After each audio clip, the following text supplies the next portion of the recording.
Il y a beaucoup de différences entre ce qui est communément appelé la vie et ce que Dieu entend par la vie.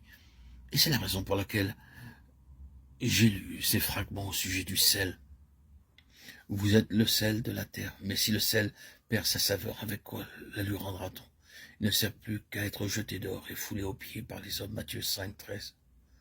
Le sel est une bonne chose, mais si le sel devient sans saveur, avec quoi l'assaisonnerez-vous?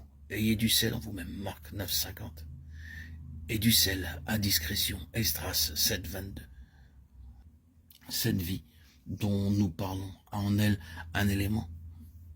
C'est seulement une façon de s'exprimer quand je passe de l'usage du mot vie à celui du mot vitalité. C'est le même message avec deux façons différentes de s'exprimer. Mais c'est utile ici. Cette vie a un élément vital en elle. Il y a ici quelque chose qui a réellement en elle du mordant.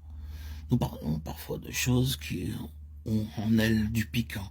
Il y a là quelque chose, un élément positif. Et si nous le touchons, nous réalisons que nous sommes en train de toucher quelque chose de mystérieux, de vital. Si cela touche une situation, elle l'enregistre.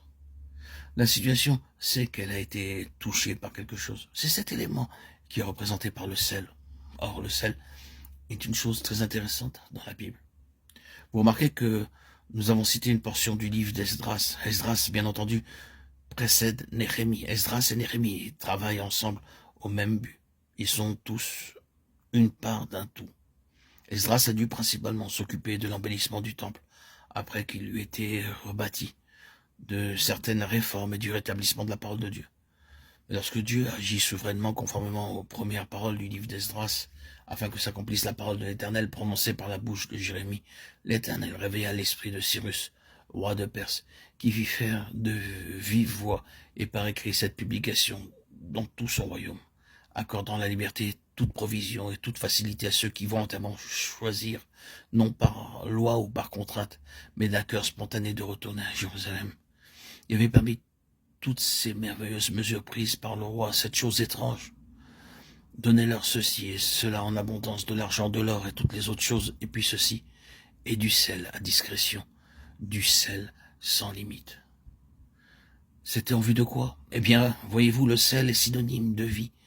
Même en dehors de l'économie juive ou hébraïque, le sel était reconnu presque universellement comme le symbole de la vie. Dans certains royaumes, ils faisaient alliance dans le sang, répandant du sel de l'un et de l'autre, puis en le mélangeant.